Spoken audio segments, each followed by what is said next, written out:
दोस्तों यह वीडियो आपके लिए बहुत ही महत्वपूर्ण है क्योंकि इस वीडियो में हम लोग इंटर बोर्ड परीक्षा 2025 के लिए वीडियो देखेंगे और हिंदी का वीडियो देखेंगे जो कि वीवीआई ऑब्जेक्टिव को देखेंगे। यानी कि इस वीडियो को आप देख लेते हैं तो इंटर बोर्ड परीक्षा 2025 में इसी वीडियो से बहुत ऐसा ऑब्जेक्टिव प्रश्न सीधे आपको परीक्षा में देखने को मिलेगा। इसलिए इस वीडियो को लास्ट तक देख के सभी प्रश्न को याद कर लीजिएगा। तो चलिए हम लोग सीधे प्रश्न को देखते हैं। देखिए एक नंबर जो प्रश्न है यह प्रश्न कर रहा है चंद्रहास शर्मा गुलेरी का मूल निवास स्थान कहाँ था। यहाँ पे स्थान होना चाहिए, ठीक है, या स्थल भी हो जाएगा तो कोई दिक्कत नहीं है। यह प्रश्न कर रहा है चंद्रहास शर्मा गुलेरी का मूल निवास स्थल कहाँ था, तो आप याद रखिएगा गुलेर कोंगड़ा हिमाचल प्रदेश था। कहाँ था, तो गुलेर कोंगड़ा हिमाचल प्रदेश। इसलिए राइट आंसर जो होगा वो ऑप्शन डी हो जाएगा, गुलेर कोंगड़ा हिमाचल प्रदेश में। आइए नेक्स्ट प्रश्न की बात करते हैं जो कि 2 नंबर प्रश्न कर रहा है संपूर्ण क्रांति शीर्षक भाषण किसने दिया। यानी कि संपूर्ण क्रांति जो पार्ट है इस पार्ट में भाषण किसने दिए थे, तो जयप्रकाश नारायण ने दिए थे। इसलिए राइट आंसर जो होगा वो ऑप्शन ए हो जाएगा, जयप्रकाश नारायण ने दिए थे। आइए नेक्स्ट प्रश्न को यानी कि 3 नंबर प्रश्न की बात करते हैं जो कि 3 नंबर प्रश्न कराया और नरेश्वर शीर्षक निबंध के निबंधकार का नाम क्या है। यानी कि और नरेश्वर शीर्षक निबंध के निबंधकार का नाम पूछेगा या और नरेश्वर शीर्षक पाठ के लेखक पूछेगा तो आप याद रखिएगा रामधारी सिंह दिनकर जी हो जाएगा, रामधारी सिंह दिनकर जी हो जाएगा। इसलिए राइट आंसर क्या हो जाएगा, ऑप्शन ए हो जाएगा।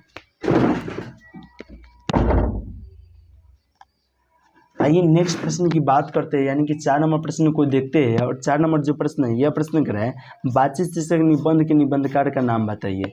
यानी बातचीत शीर्षक निबंध के निबंधकार जो है वह क्या है, तो आप याद रखिएगा बालकृष्ण भट्ट जी है। इसलिए राइट आंसर जो होगा वो ऑप्शन ए हो जाएगा। चलिए नेक्स्ट प्रश्न को देखते हैं यानी कि 5 नंबर प्रश्न को देखते हैं। और 5 नंबर प्रश्न कर रहा है उसने कहा था शीर्षक कहानी के रचयिता का नाम क्या है। यानी कि उसने कहा था शीर्षक कहानी के रचयिता का नाम क्या है, तो आप याद रखिएगा चंद्रहास शर्मा गुलेरी जी है। इसलिए राइट आंसर क्या हो जाएगा, ऑप्शन ए हो जाएगा, चंद्रहास शर्मा गुलेरी जी है। आइए नेक्स्ट प्रश्न को देखते हैं यानी कि 6 नंबर प्रश्न को देखते हैं। और 6 नंबर जो प्रश्न है यह प्रश्न कर रहा है बिहार के छात्र आंदोलन का जेपी ने नेतृत्व कब किया। यानी कि बिहार के छात्र आंदोलन का जेपी ने नेतृत्व जो किए थे वह कब किए थे, तो आप याद रखिएगा 1974 में किए थे। कब किए थे, तो 1974 में किए थे। इसलिए राइट आंसर जो होगा वह ऑप्शन बी हो जाएगा। आइए 7 नंबर प्रश्न को देखते हैं। और 7 नंबर जो प्रश्न है यह प्रश्न क्या कर रहा है किस पाठ में कहा गया है। यानी किस पाठ में कहा गया है जिस पुरुष में नारीत्व नहीं है वह पुरुष जो होता है वह अपूर्ण होता है। तो आप याद रखिएगा और नरेश्वर पाठ में कहा गया है। इसलिए राइट आंसर जो होगा वह ऑप्शन बी हो जाएगा। आइए 8 नंबर प्रश्न की बात करते हैं जो कि 8 नंबर प्रश्न बहुत ही महत्वपूर्ण प्रश्न है। और यह प्रश्न कर रहा है मलेज ने किस विषय में एमए किए। यानी मलेज जी जो थे उन्होंने किस विषय में एमए किए थे, तो अंग्रेजी में किए थे। इसलिए राइट आंसर जो होगा वो ऑप्शन बी हो जाएगा। आइए 9 नंबर प्रश्न को देखते हैं जो कि 9 नंबर प्रश्न है। यह प्रश्न कर रहा है अज्ञेय जी का पूरा नाम जो था वह क्या था, तो आप याद रखिएगा सच्चिदानंद हिरानंद वात्स्यायन अज्ञेय था। इसलिए राइट आंसर जो होगा वो ऑप्शन बी हो जाएगा।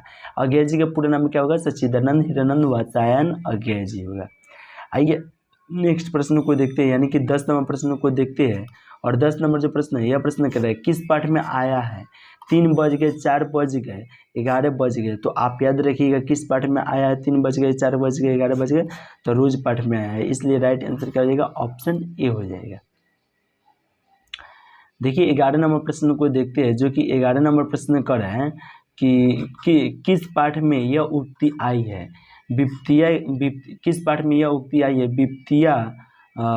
विपत्तियाँ व्यक्ति को पूर्ण बनाने वाली होती है। यानी विपत्तियाँ जो व्यक्ति को पूर्ण बनाने वाली होती है, यह किस पाठ में आया है, तो एक लेख और एक पत्र पाठ में आया है। इसलिए राइट आंसर जो होगा वो ऑप्शन बी हो जाएगा।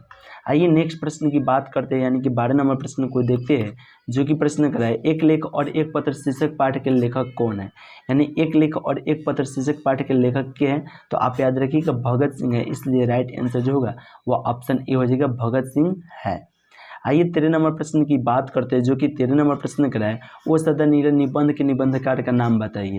यानी कि ओ सदनीर निबंध के निबंधकार का नाम क्या है, तो आप याद रखिएगा जगदीश चंद्र माथुर जी है। इसलिए राइट आंसर जो होगा वो ऑप्शन ए हो जाएगा, जगदीश चंद्र माथुर जी है।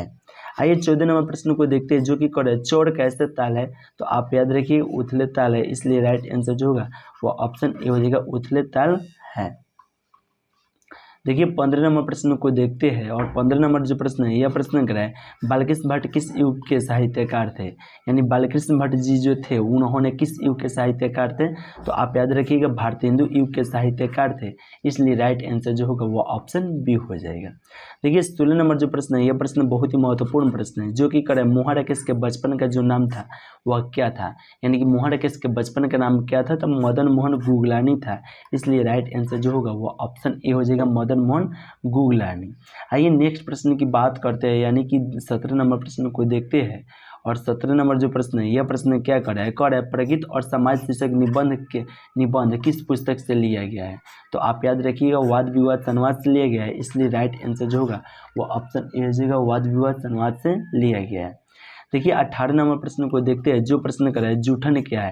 यानी जूठन जो है वह रेखा चित्र है या शब्द चित्र है या कहानी है या आत्मकथा है, तो आप याद रखिएगा आत्मकथा है। जूठन क्या है, तो आत्मकथा है। और जूठन पाठ के लेखक के आप लोग कमेंट करके बताइए क्या हो जाएगा, जूठन पाठ के लेखक। देखते हैं कि सबसे पहले कमेंट करते हैं। 19 नंबर प्रश्न की बात करते हैं, जो कि तुलसीदास के दीक्षा गुरु कौन थे। यानी कि तुलसीदास जी जो है उनके दीक्षा गुरु क्या है, तो आप याद रखिएगा नरहरि दास है, इसलिए राइट आंसर जो होगा वो ऑप्शन बी हो जाएगा, नरहरि दास है। 21 नंबर प्रश्न की बात करते हैं, जो कि 21 नंबर प्रश्न करें हंसते हुए मेरा अकेलापन के लेखक है। यानी कि हंसते हुए मेरा अकेलापन के लेखक के हैं, तो मलय जी है, आप याद रखिएगा, इसलिए राइट आंसर जो होगा वो ऑप्शन बी हो जाएगा। मोहा राकेश क्यों नहीं हुआ है, क्योंकि यह सिपाही की माँ पाठ के लेखक है। क्या है, सिपाही की माँ पाठ के लेखक मोहा राकेश जी है, और हंसते हुए मेरा अकेलापन पाठ के लेखक क्या है, तो मलय जी है। Right answer option. आइए 21 नंबर प्रश्न की बात करते हैं, जो कि 21 नंबर प्रश्न कर रहा है तिरिच कहानी किस प्रकार की कहानी है। यानी तिरिच कहानी जो है वह किस प्रकार की कहानी है, तो आधुनिक त्रस्ती है, इसलिए राइट आंसर जो होगा वो ऑप्शन ए हो जाएगा। आइए 22 नंबर प्रश्न को देखते हैं, जो कि 22 नंबर प्रश्न कर रहा है किस पाठ में यह उक्ति आई है जहाँ भय एवं मेधा नहीं हो सकती है। यानी किस पाठ में यह उक्ति आई है जहाँ भय एवं मेधा नहीं हो सकती है, तो शिक्षा पाठ में है। किस में है, तो शिक्षा पाठ में है, आप लोग याद रखिएगा किस पाठ में आया है, तो शिक्षा पाठ में आया। राइट आंसर क्या हो जाएगा, ऑप्शन डी हो जाएगा, शिक्षा पाठ में आया है। आइए 23 नंबर प्रश्न की बात करते हैं, जो कि कर शिक्षा शीर्षक निबंध शिक्षा शीर्षक निबंध किसने लिखा, तो आप याद रखिएगा जे कृष्णमूर्ति ने लिखे थे, इसलिए राइट आंसर जो होगा वह ऑप्शन ए हो जाएगा, जे कृष्णमूर्ति ने लिखे थे। आइए नेक्स्ट प्रश्न को देखते हैं, यानी कि 24 नंबर प्रश्न को देखते हैं, जो कि प्रश्न कर रहा है जायसी किस शाखा के कवि है। यानी जायसी जो है वह किस शाखा के कवि है, तो आप याद रखिएगा प्रेम मार्गी शाखा के कवि है, इसलिए राइट आंसर जो होगा वह ऑप्शन बी हो जाएगा। आइए नेक्स्ट प्रश्न की बात करते हैं, यानी कि 25 नंबर प्रश्न को देखते हैं और 50 नंबर जो प्रश्न है यह प्रश्न कर रहा है मलिक मोहम्मद जायसी का निवास स्थान कहाँ था, तो आप याद रखिएगा जायज कब्र अमेठी उत्तर प्रदेश में था, इसलिए राइट आंसर जो होगा वो ऑप्शन सी हो जाएगा, जायज कब्र अमेठी उत्तर प्रदेश में था। देखिए 26 नंबर जो प्रश्न है यह प्रश्न कर रहा है सूरदास किस भाषा के कवि है। यानी कि सूरदास जो है वह किस भाषा के कवि है, तो आप याद रखिए ब्रज भाषा के कवि है। किस भाषा के कवि है सूरदास, तो ब्रज भाषा के कवि है, इसलिए राइट आंसर जो होगा वो ऑप्शन बी हो जाएगा, ब्रज भाषा के कवि है। आइए 27 नंबर प्रश्न को देखते हैं, जो कि 27 नंबर प्रश्न कर रहा है प्राकृतिक वर्णन से संबंधित कविता है। यानी कि प्राकृतिक वर्णन से संबंधित कविता कौन है, तो उषा है, इसलिए राइट आंसर जो होगा वो ऑप्शन बी हो जाएगा, उषा है। आइए 28 नंबर प्रश्न को देखते हैं और देखिए 28 नंबर पर जो प्रश्न है यह बहुत ही महत्वपूर्ण प्रश्न है, जो कि यह प्रश्न कर रहे हैं कि नाभादास किस काल के कवि है। यानी नाभादास जो है वह किस काल के कवि है, तो आप याद रखिएगा भक्ति काल के कवि है, इसलिए राइट आंसर जो होगा वो ऑप्शन डी हो जाएगा, भक्ति काल के कवि है। 29 नंबर प्रश्न की बात करते हैं, जो कि 29 नंबर प्रश्न कर रहा है कवि भूषण को भूषण की उपाधि किसने दी थी। यानी कवि भूषण को भूषण की उपाधि जो दिए थे वह किसने दिए थे, तो राजा रुद्रशाह ने दिए थे, इसलिए राइट आंसर ऑप्शन सी हो जाएगा। आइए 30 नंबर प्रश्न की बात करते हैं, जो कि 30 नंबर प्रश्न कर रहा है हारजीत कविता के कवि कौन है। यानी कि हारजीत कविता के कवि जो है वह क्या है, तो आप याद रखिएगा अशोक वाजपेयी जी है, इसलिए राइट आंसर जो होगा वह ऑप्शन बी हो जाएगा, अशोक वाजपेयी जी है। देखिए 31वां प्रश्न को देखते हैं, जो कि प्रश्न कर जयशंकर प्रसाद का जन्म कहाँ हुआ था। तो आप याद रखिए कि वाराणसी में हुआ था। जयशंकर प्रसाद का जन्म कहाँ हुआ था, तो वाराणसी में हुआ था, इसलिए ऑप्शन डी हो जाएगा। 32वां प्रश्न को देखते हैं, जो कि 32वां प्रश्न बहुत ही महत्वपूर्ण प्रश्न है। यह प्रश्न कर पुत्र वियोग शीर्षक कविता सुभद्रा कुमारी चौहान की किस पुस्तक से ली गई है, तो मुकुल पुस्तक से ली गई है, इसलिए राइट आंसर क्या हो जाएगा, ऑप्शन ए हो जाएगा, मुकुल पुस्तक से लिया गया है। देखिए 33वां प्रश्न को देखते हैं, जो कि 33 नंबर जो प्रश्न है, यह प्रश्न करा है पहला क्या करें, पहल सम्मान ज्ञानेंद्र पति को कब दिया गया था।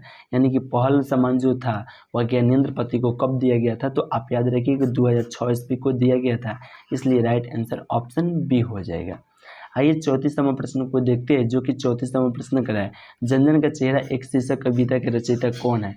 यानी कि जनजन का चेहरा एक शीर्षक कविता के रचयिता कौन है, तो आप याद रखिएगा गजानन माधव मुक्तिबोध जी है, इसलिए राइट आंसर ऑप्शन ए हो जाएगा। आइए नेक्स्ट प्रश्न को देखते हैं, यानी कि 35वां प्रश्न को देखते हैं, जो कि करे अधिनायक शीर्षक कविता के कवि कौन है। यानी कि अधिनायक शीर्षक जो है वह उस कविता के कवि जो है वह क्या है, तो आप याद रखिएगा रघुवीर सहाय जी है, इसलिए राइट आंसर जो होगा वह ऑप्शन ए हो जाएगा, रघुवीर सहाय जी है। आइए 36वां प्रश्न की बात करते हैं, जो कि करे रघुवीर सहाय का जन्म कहाँ हुआ था। यानी कि रघुवीर सहाय का जो जन्म हुआ था वह कहाँ हुआ था, तो लखनऊ उत्तर प्रदेश में हुआ था, इसलिए राइट आंसर जो होगा वह ऑप्शन डी हो जाएगा, लखनऊ उत्तर प्रदेश में हुआ था। आइए 37वां प्रश्न की बात करते हैं, जो कि 37वां प्रश्न कर रहा है प्यारे नाने बेटे को कविता में किसका लोहा किसका प्रतीक है, तो कर्म का प्रतीक है। प्यारे नाने बेटे को कविता में लोहा किसका प्रतीक है, तो कर्म का है, इसलिए राइट आंसर जो होगा वह ऑप्शन बी हो जाएगा।